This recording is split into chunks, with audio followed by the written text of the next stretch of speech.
Anaranotra itenikely a mikasika ny zavatra misy omaly eto a dia ifonako ny vahoaka malagasy amin'ny zavatra misy omaly satria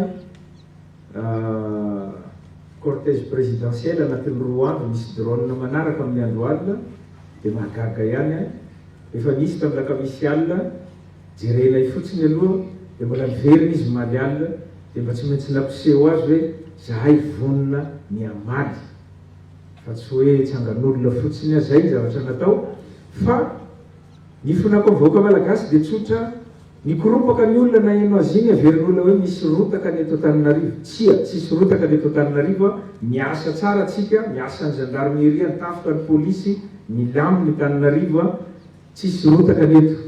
Satria zay no tadiavin'ireo olona reo. Ny ampisy mialatsiny amin'le teny frantsay psychose eto Madagasikara mba ahafahany ilaza any ambadika any fa mirotaka i Madagasikara. Zay ihany koa ny anaovako antsoavo ho antsika rehetra vahoaka malagasy. Eny amin'ny fiarahamonina reny olona mamoaka drone reny dia mba omeo anay hoe aiza le izy mbola isy fitaovana efa misy moa io zany efa ampiasain'ny miaramila nanomboka maraina teo misy fitaovana fitarakenan'ireny drone reny fa mbola tsy ampy dia mbola hampina io mba ahafahana mitady an'ireny olona zay te hampirotaka eto Madagasikara. Saorana amin'ny fanjakana rosianina koa mbola nanome an'io fitaovana fanenjehana drone ampiasaina io. Mbola tsy ampy io fa mbola mila ampina.